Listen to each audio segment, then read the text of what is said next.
laudate Dominum, omnes gentes, alleluia. Laudate Dominum, omnes gentes, alleluia. Laudate Dominum, omnes gentes, alleluia. Louez Dieu dans son temple saint, louez-le au ciel de sa puissance, louez-le pour ses actions éclatantes, louez-le selon sa grandeur. Laudate Dominum, omnes gentes, alleluia. Laudate Dominum, omnes gentes, alleluia. Alléluia, Alléluia, que tout être vivant chante louange au Seigneur. Alléluia, Alléluia, que tout être vivant chante louange au Seigneur. Laudate Dominum, omnes gentes, alleluia. Laudate Dominum, omnes gentes, alleluia.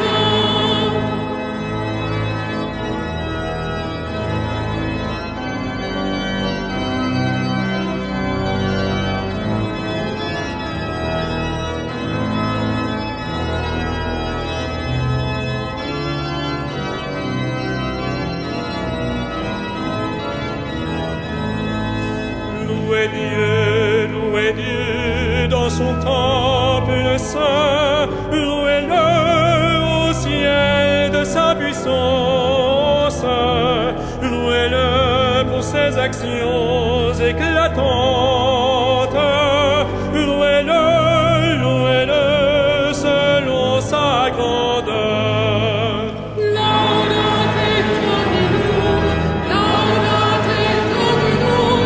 omnes gentes, alleluia. Laudate Dominum, omnes gentes, alleluia.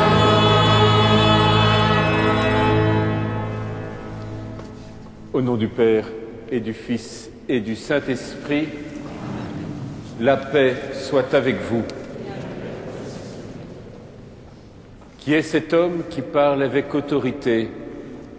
Voilà les habitants de Capharnaüm surpris par la parole et l'action du Christ.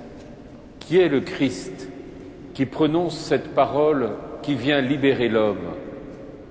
Qui est Jésus qui vient ainsi rendre l'homme au bien pour lequel il est fait?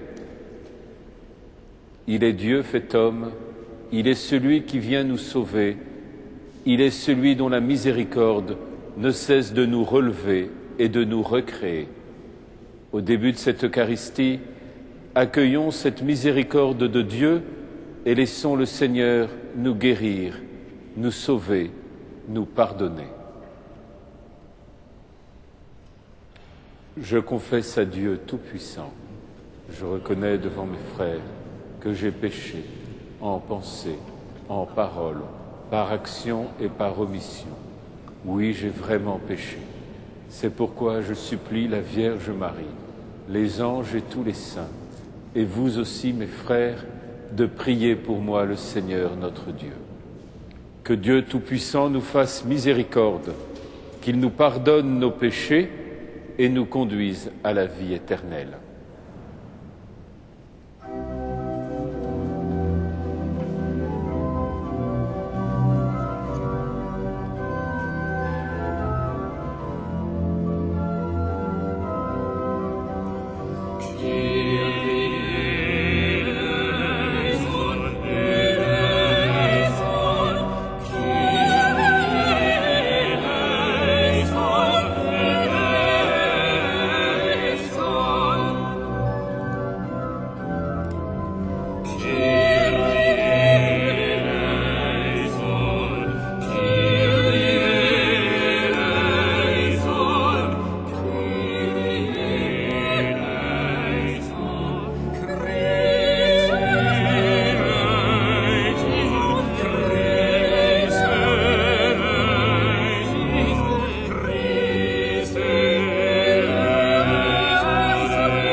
Gloria in excelsis Deo.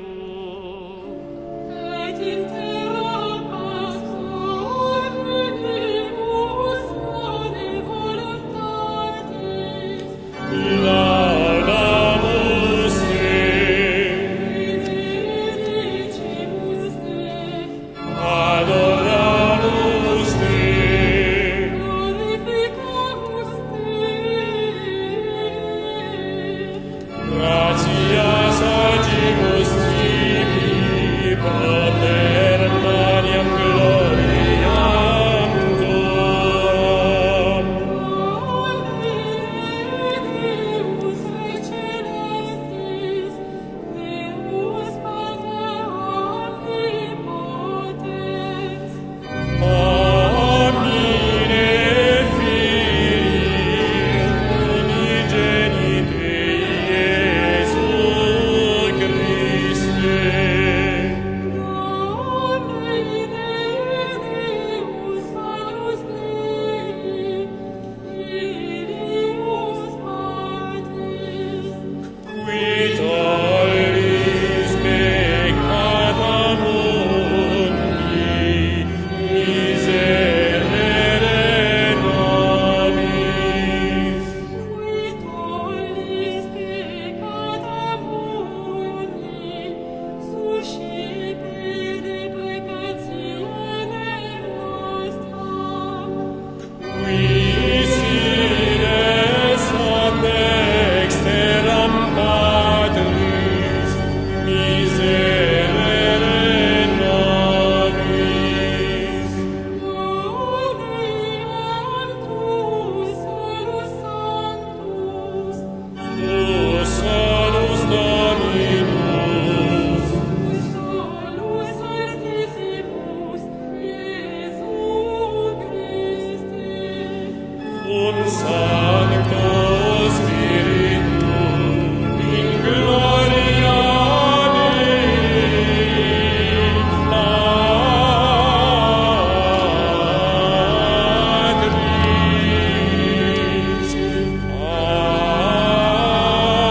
Amen.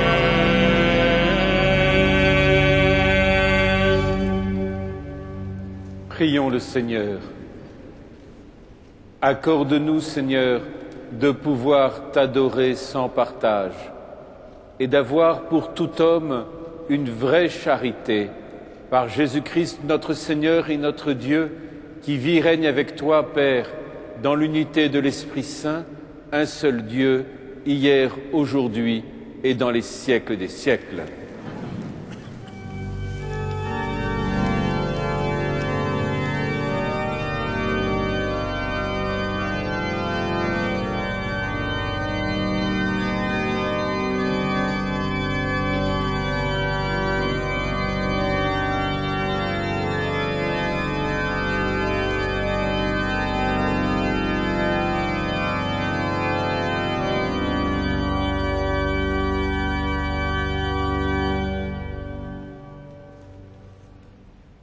Lecture du livre du Deutéronome. Moïse dit au peuple d'Israël: Au milieu de vous, parmi vos frères, le Seigneur votre Dieu fera se lever un prophète comme moi, et vous l'écouterez. C'est bien ce que vous avez demandé au Seigneur votre Dieu, au mont Horeb, le jour de l'assemblée, quand vous disiez: Je ne veux plus entendre la voix du Seigneur mon Dieu, je ne veux plus voir cette grande flamme, je ne veux pas mourir. Et le Seigneur me dit alors: Ils ont raison, je ferai se lever au milieu de leurs frères un prophète comme toi. Je mettrai dans sa bouche mes paroles, et il leur dira tout ce que je lui prescrirai. Si quelqu'un n'écoute pas les paroles que ce prophète prononcera en mon nom, moi-même, je lui en demanderai compte. Mais un prophète qui oserait dire en mon nom une parole que je ne lui aurais pas prescrite, ou qui parlerait au nom d'autres dieux, ce prophète-là mourra. Parole du Seigneur.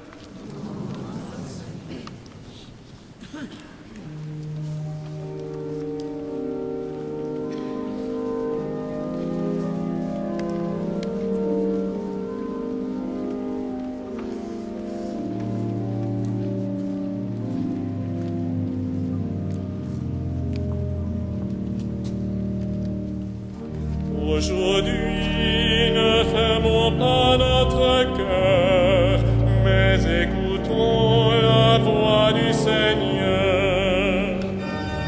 Aujourd'hui, ne fermons pas notre cœur, mais écoutons la voix du Seigneur. Venez, crions de joie pour le Seigneur, acclamons notre rocher, notre salut. Allons jusqu'à lui en rendant grâce, par nos hymnes de fête, acclamons-le.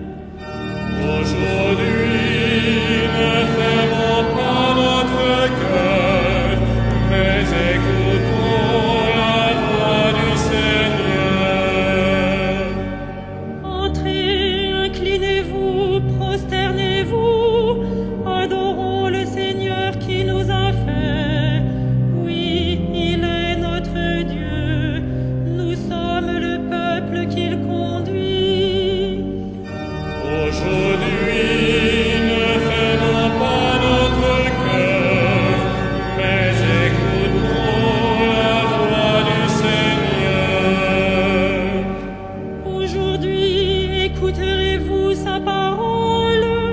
Ne fermez pas votre cœur comme au désert, où vos pères m'ont tenté et provoqué, et pourtant ils avaient vu mon exploit. Aujourd'hui, ne fermons pas notre cœur, mais écoutons la voix du Seigneur.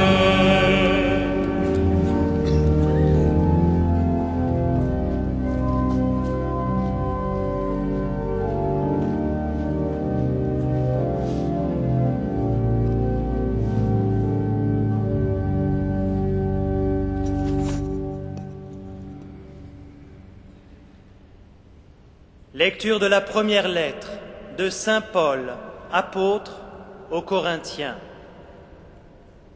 Frères, j'aimerais vous voir libre de tout souci. Celui qui n'est pas marié a le souci des affaires du Seigneur. Il cherche comment plaire au Seigneur. Celui qui est marié a les soucis des affaires de cette vie.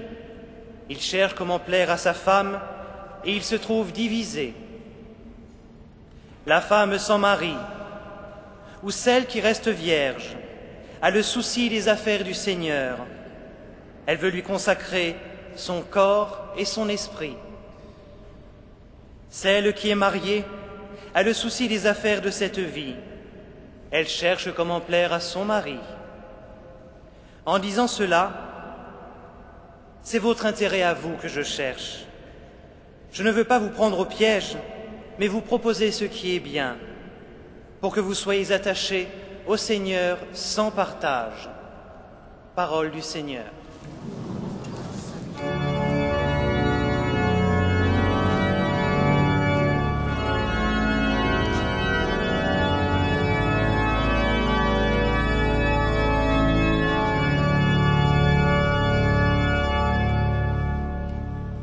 Alléluia, Alléluia, Alléluia, Alléluia, Alléluia.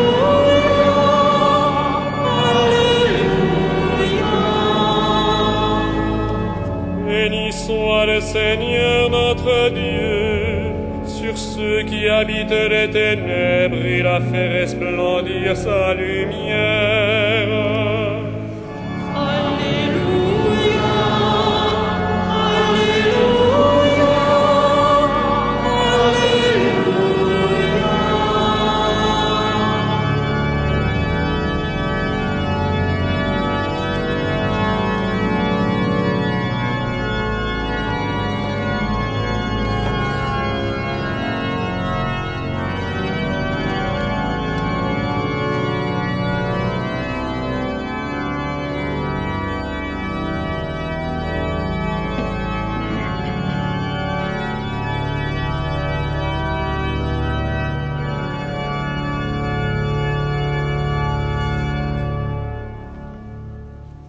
Le Seigneur soit avec vous. Évangile de Jésus-Christ selon saint Marc.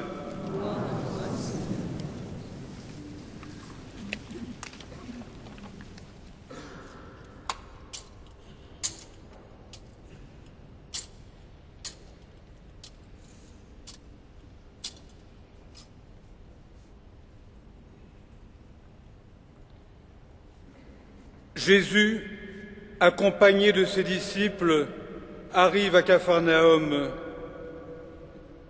Aussitôt, le jour du sabbat, il se rendit à la synagogue et là, il enseignait. On était frappé par son enseignement, car il enseignait en homme qui a autorité et non pas comme les scribes. Or, il y avait dans leur synagogue un homme tourmenté par un esprit mauvais qui se mit à crier « Que nous veux-tu, Jésus de Nazareth? Es-tu venu pour nous perdre? Je sais fort bien qui tu es, le Saint de Dieu. » Jésus l'interpella vivement. « Silence! Sors de cet homme. »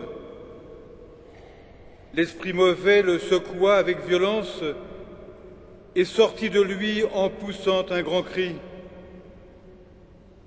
Saisis de frayeur, tous s'interrogeaient. Qu'est-ce que cela veut dire? Voilà un enseignement nouveau proclamé avec autorité. Il commande même aux esprits mauvais et ils lui obéissent. Dès lors, sa renommée se répandit dans toute la région de la Galilée. Acclamons la parole de Dieu.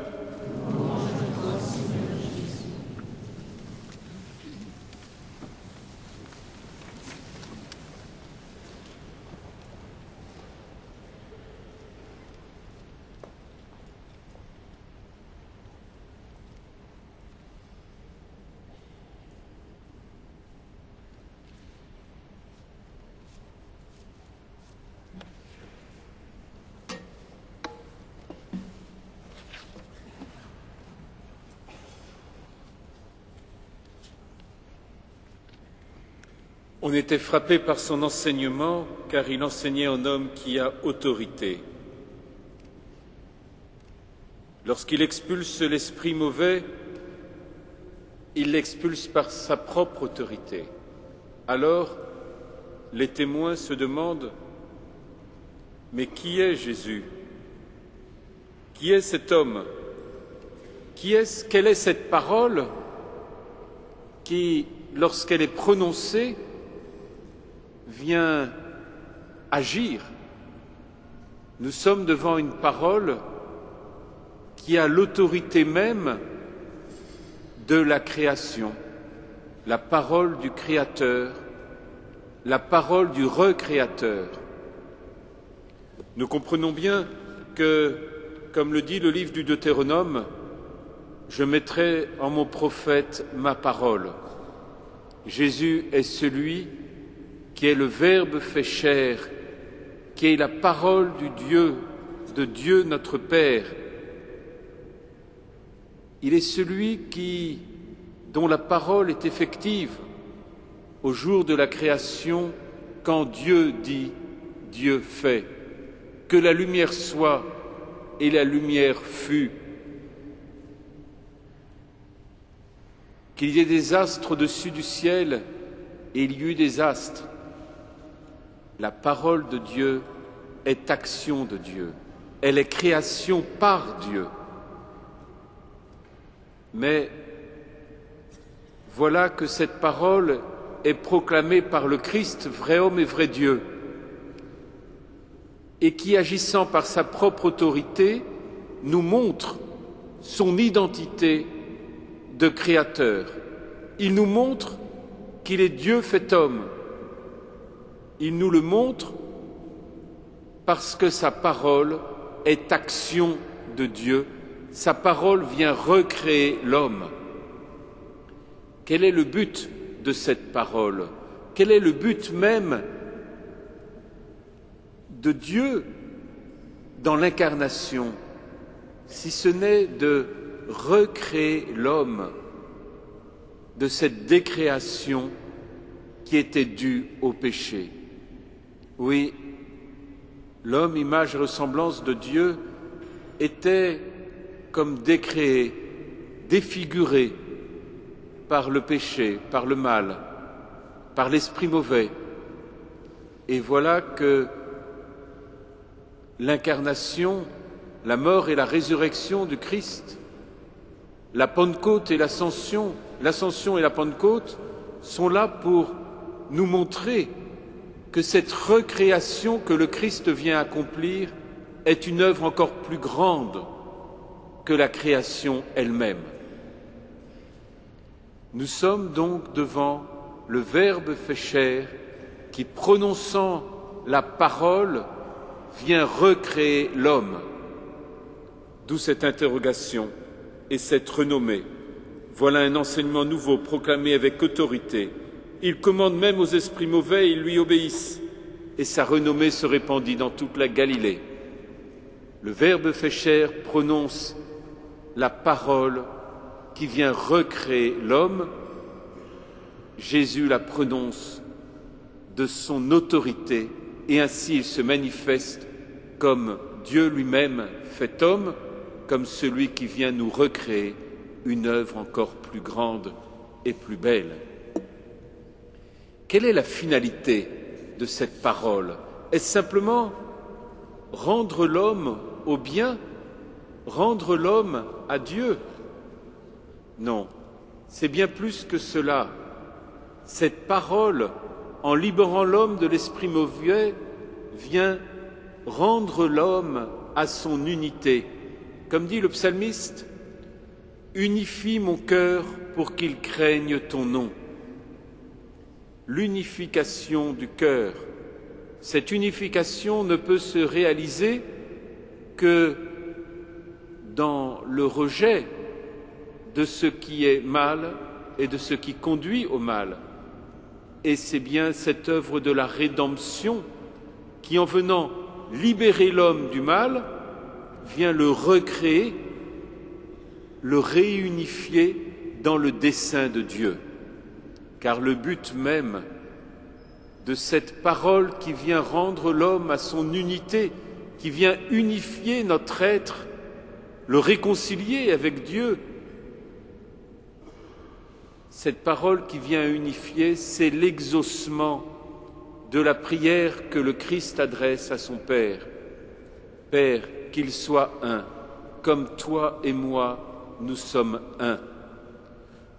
Le but même de la rédemption, c'est de nous unifier, de nous faire vivre éternellement dans l'unité du Père et du Fils, dans le Saint-Esprit. C'est conduire l'humanité à ce chemin d'unification qui est, au jour du salut, ne faire plus qu'un en Dieu. L'unité de l'Église est là comme un signe de cette unité qui est le terme même, le dessein bienveillant du Père pour l'humanité. Ce que Dieu veut pour l'homme, c'est que nous soyons un en lui. Et il le veut dans sa bonté infinie pour l'homme, gratuitement, sans autre raison que l'homme soit. L'unité à construire aujourd'hui dans notre pèlerinage sur terre, l'unité de l'Église, est bien cette unité qui est le signe, la manifestation prophétique sur cette terre de ce que nous avons et ce que nous vivrons éternellement dans la relation à Dieu.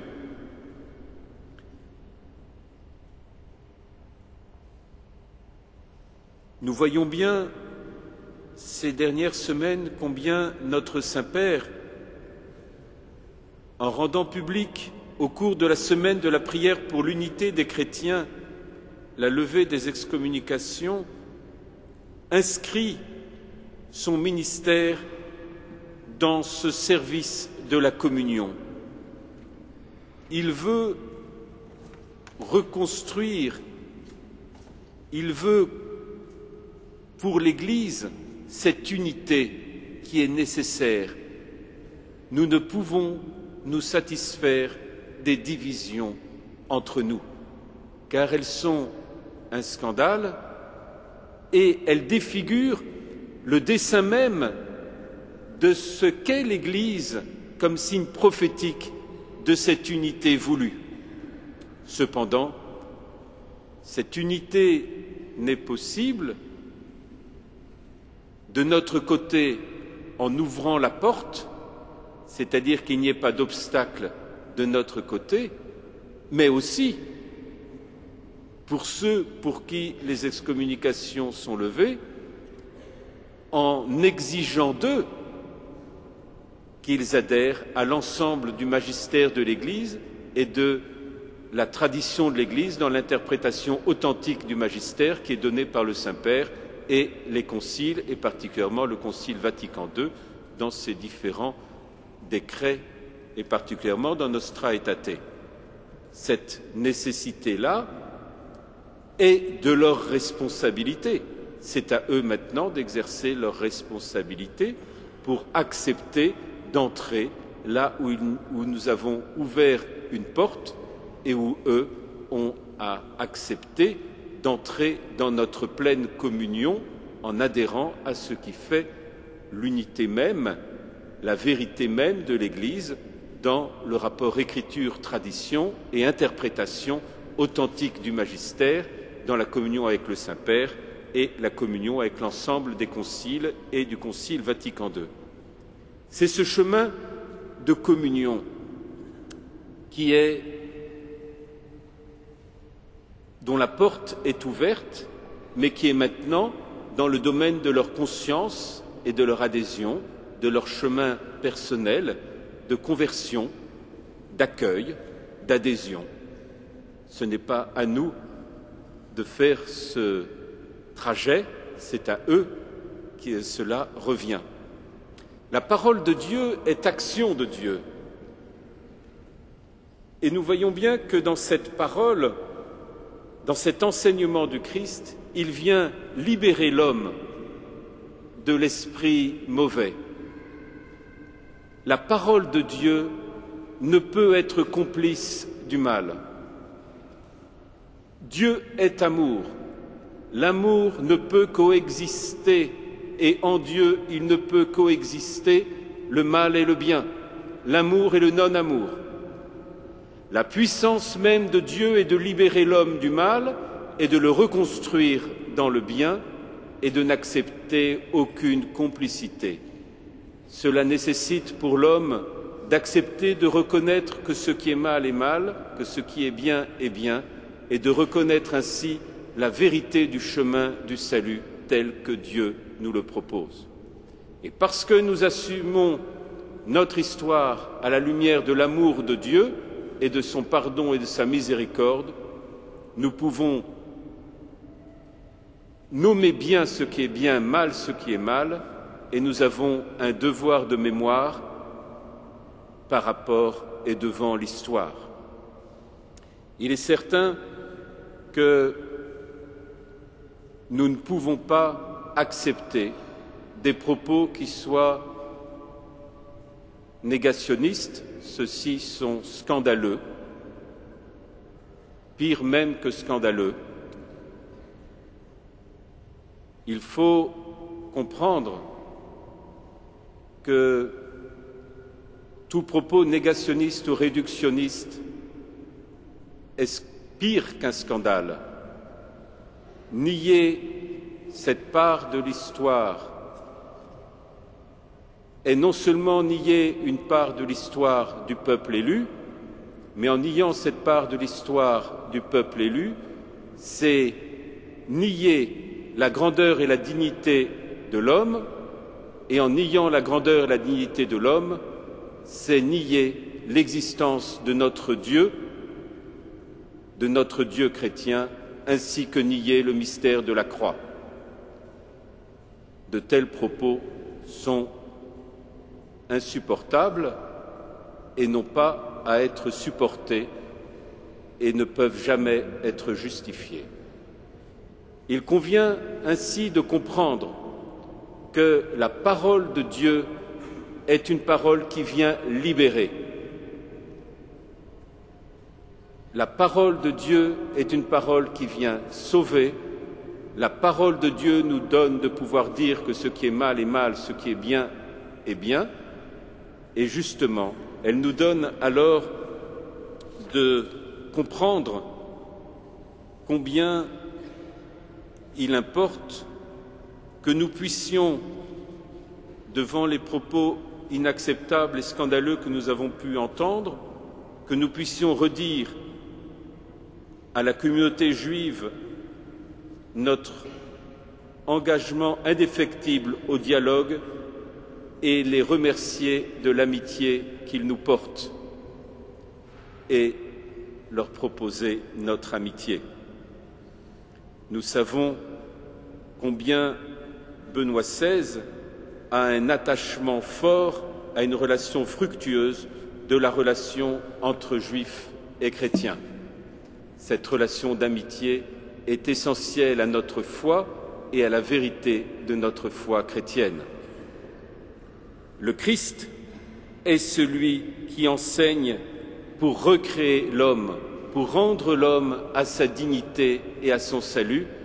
Il importe que nous aussi, nous sachions accueillir la parole du Christ qui vient nous recréer, qui vient nous sauver et qui vient nous conduire à l'unité. C'est-à-dire nous rappeler que le sens de la vie de l'homme, c'est de faire un en Dieu et que ce service de l'unité, il est à construire entre nous à l'intérieur de l'Église et à porter dans la fraternité entre les religions en adhérant ensemble à des valeurs de justice et de paix et de fraternité qui permettront et qui permettent alors aux grandes religions d'être des signes messianiques, des signes prophétiques de la paix que Dieu veut pour le monde, parce qu'elle est le signe même de la paix que nous vivrons éternellement dans le Christ Jésus notre Seigneur, dans la vie éternelle.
ascendit in celum, sedet ad dexteram Patris. Et iterum venturus est cum gloria, judicare vivos et mortuos, cuius regit anerit filis. Et in spiritum sanctum Dominum et vivificantem, qui ex Patre Filioque progenit. Cum Patre et Filio simul adoratur, et cum glorificatur, qui locutus est per prophetas. Et unam sanctam catholicam et apostolicam ecclesiam Confiteorum baptismam in remissionem peccatorum. et expecto resurrectionem mortuorum. Et vitam venturis segui.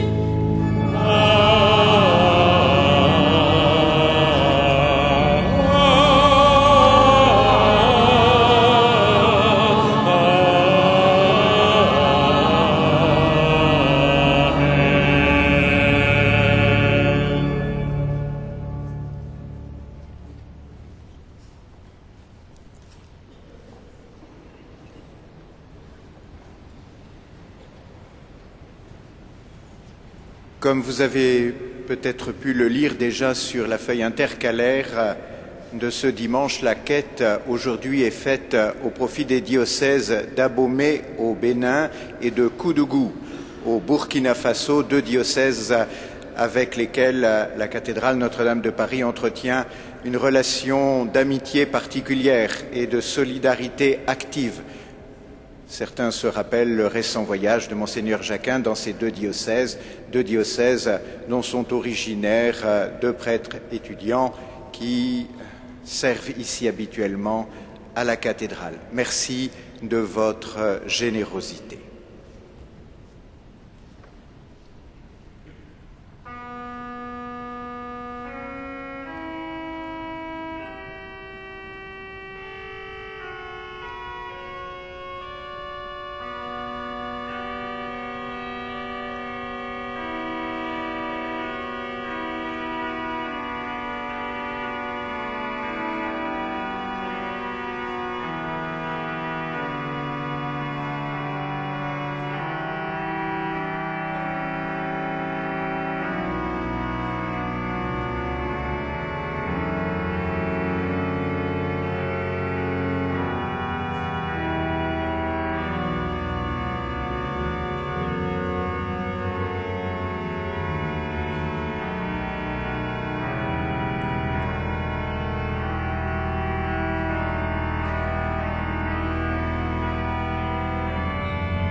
Prions ensemble au moment d'offrir le sacrifice de toute l'Église.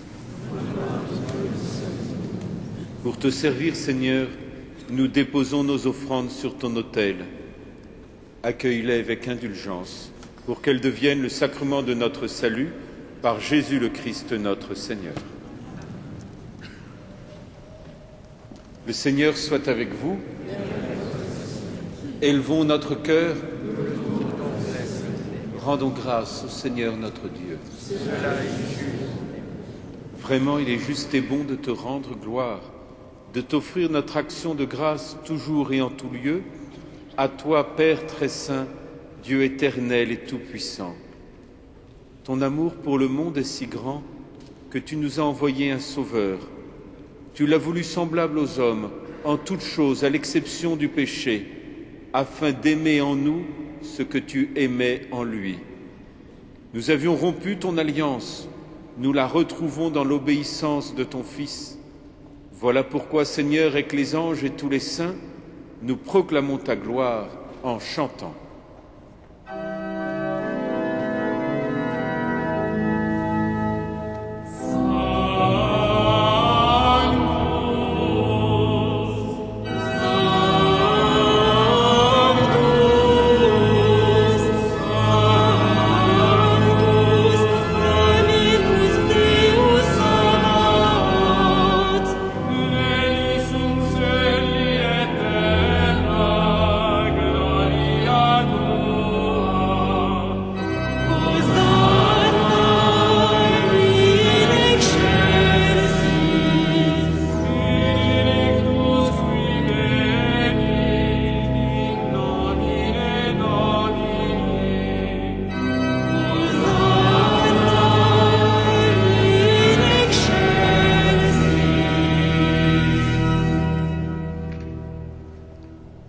Tu es vraiment saint, Dieu de l'univers, toute la création proclame ta louange, car c'est toi qui sanctifies toutes choses par ton Fils Jésus-Christ notre Seigneur, avec la puissance de l'Esprit Saint. Et tu ne cesses de rassembler ton peuple afin qu'il te présente partout dans le monde une offrande pure. C'est pourquoi nous te supplions de consacrer toi-même les offrandes que nous apportons. Sanctifie-les par ton Esprit pour qu'elles deviennent le corps et le sang de ton Fils, Jésus-Christ notre Seigneur, qui nous a dit de célébrer ce mystère. La nuit même où il fut livré, il prit le pain. En te rendant grâce, il le bénit, il le rompit et le donna à ses disciples en disant « Prenez et mangez-en tous. Ceci est mon corps livré pour vous. »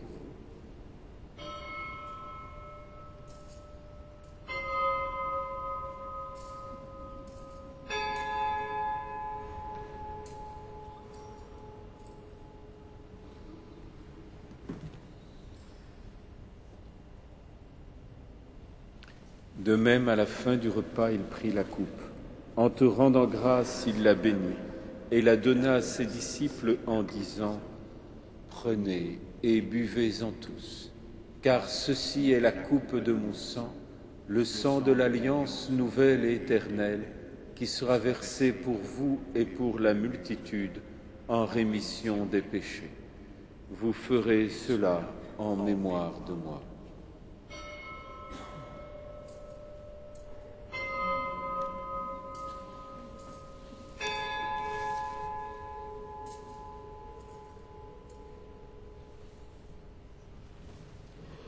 Il est grand le mystère de la foi.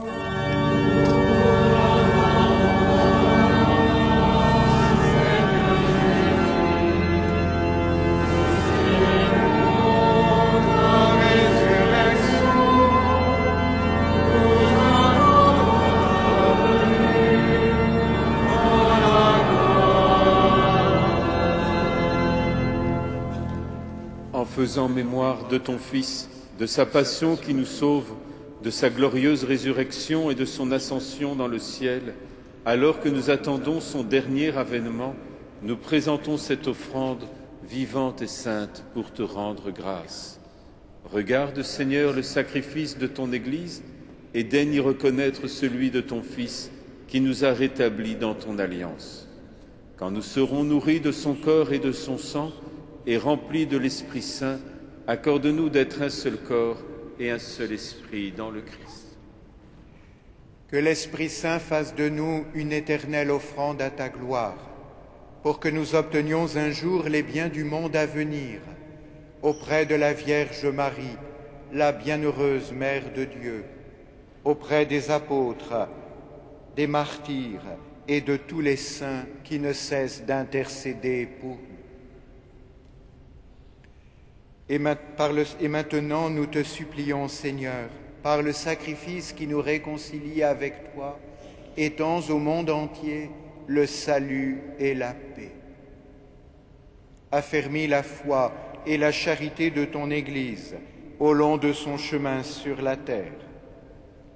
Veille sur ton serviteur, notre pape Benoît, notre archevêque André, son auxiliaire Jérôme qui préside à notre assemblée, l'ensemble des évêques, les prêtres, les diacres et tout le peuple des rachetés. Écoute les prières de ta famille assemblée devant toi et ramène à toi, Père très aimant, tous tes enfants dispersés. Pour nos frères défunts, pour les hommes qui ont quitté ce monde et dont tu connais la droiture, nous te prions. Reçois-les dans ton royaume où nous espérons être comblés de ta gloire, tous ensemble et pour l'éternité, par le Christ notre Seigneur, par qui tu donnes au monde toute grâce et tout bien. Par lui, avec lui et en lui, à toi, Dieu le Père Tout-Puissant, dans l'unité du Saint-Esprit, tout honneur et toute gloire, pour les siècles des siècles. Amen. Unis dans le même esprit, c'est avec une grande confiance que nous osons dire ensemble: Notre Père, qui es aux cieux, que ton nom soit sanctifié, que ton règne vienne, que ta volonté soit faite sur la terre comme au ciel. Donne-nous aujourd'hui notre pain de ce jour. Pardonne-nous nos offenses, comme nous pardonnons aussi à ceux qui nous ont offensés.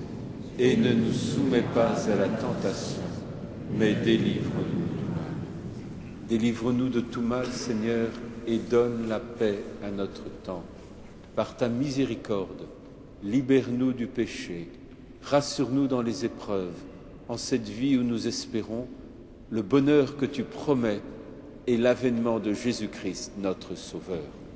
À toi t'appartiennent la puissance et la gloire pour les siècles des siècles.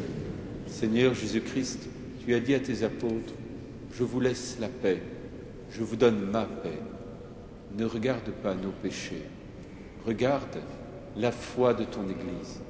Et pour que ta volonté s'accomplisse, donne-lui toujours cette paix et conduis-la vers l'unité parfaite, toi qui règnes pour les siècles des siècles. Que la paix du Seigneur soit toujours avec vous. Frères et sœurs, dans la charité du Christ, donnez-vous la paix. La paix du Christ.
Heureux les invités au repas du Seigneur.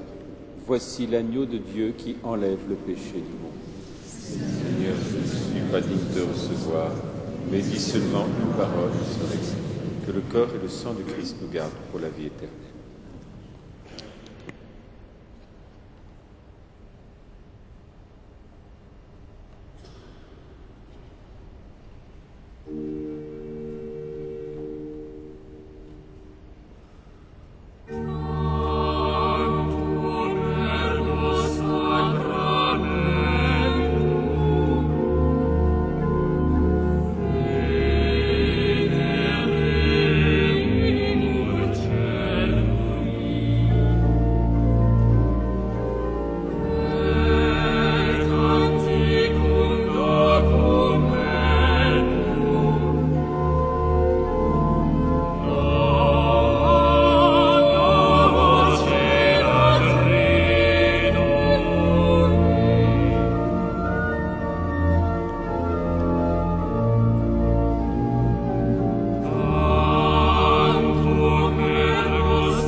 Frères et sœurs bien-aimés, voici quelques annonces pour les temps qui viennent. D'abord, ce soir à 20h30, c'est la dernière représentation du spectacle Lumen de Lumine. C'est en français, sous-titré en langue anglaise. L'entrée est libre. C'est pour comprendre mieux sur grand écran le mystère de Noël. Demain, lundi 2 février, c'est la fête de la présentation du Seigneur.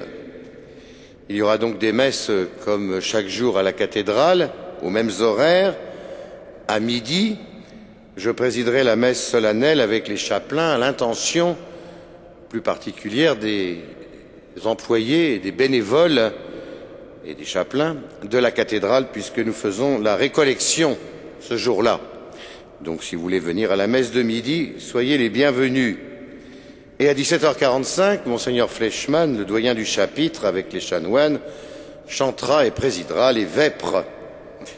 À 18h15, Monseigneur Beau reviendra dans la cathédrale pour présider la messe solennelle du soir.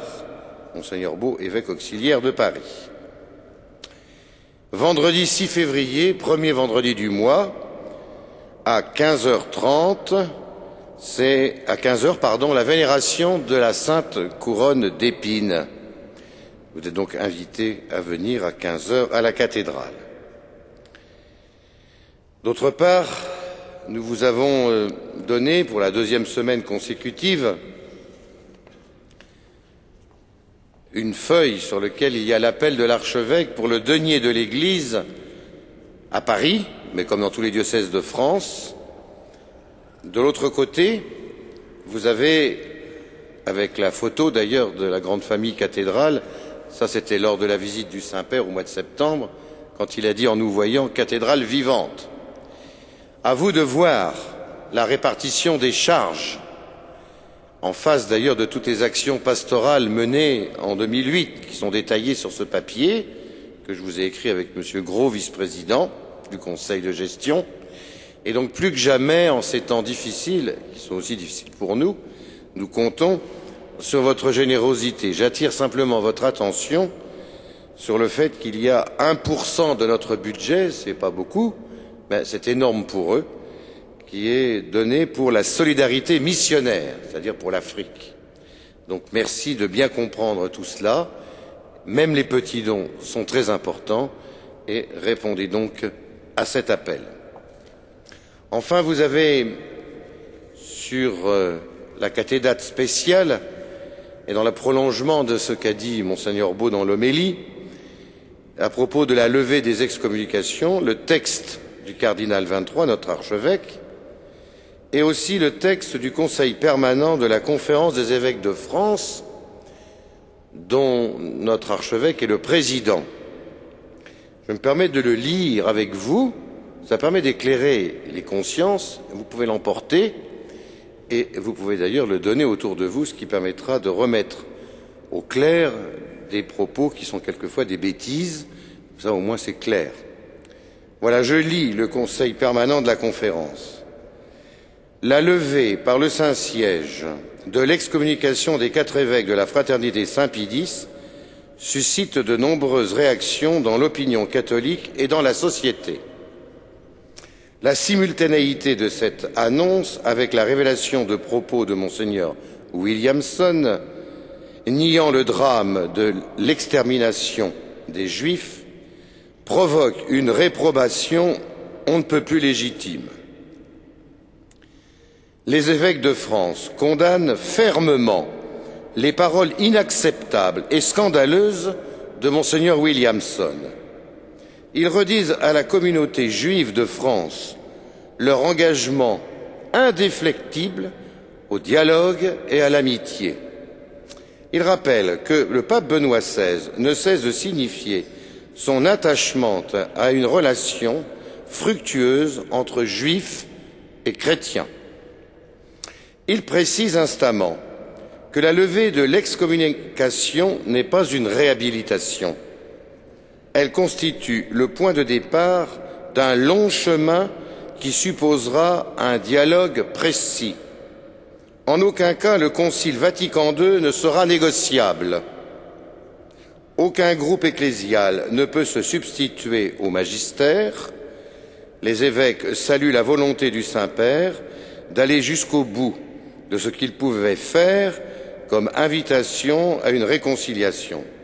Ils sont en communion avec lui dans l'exercice de la vigilance épiscopale. Ils expriment leur soutien et leur reconnaissance aux prêtres, aux diacres, religieux et laïcs qui composent l'Église catholique en France et animent fidèlement les communautés chrétiennes vivantes et proches des hommes de ce temps. Le Conseil permanent de la Conférence des évêques de France. Eh bien, nous pouvons maintenant nous lever pour reprendre notre prière avec Monseigneur Jérôme Beau, évêque auxiliaire de Paris.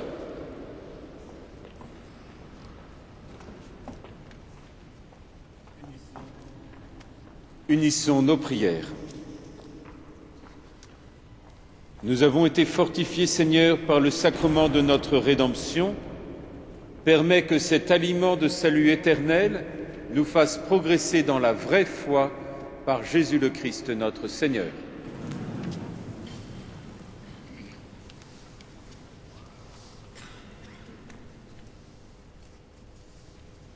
Le Seigneur soit avec vous et que Dieu Tout-Puissant vous bénisse, le Père, le Fils et le Saint-Esprit. Allez dans la paix du Christ. Bon dimanche à vous tous qui êtes dans cette cathédrale, qui nous avez écoutés par Radio Notre-Dame ou la COFRAC et aux téléspectateurs de KTO. Très bonne semaine à tous. Amen.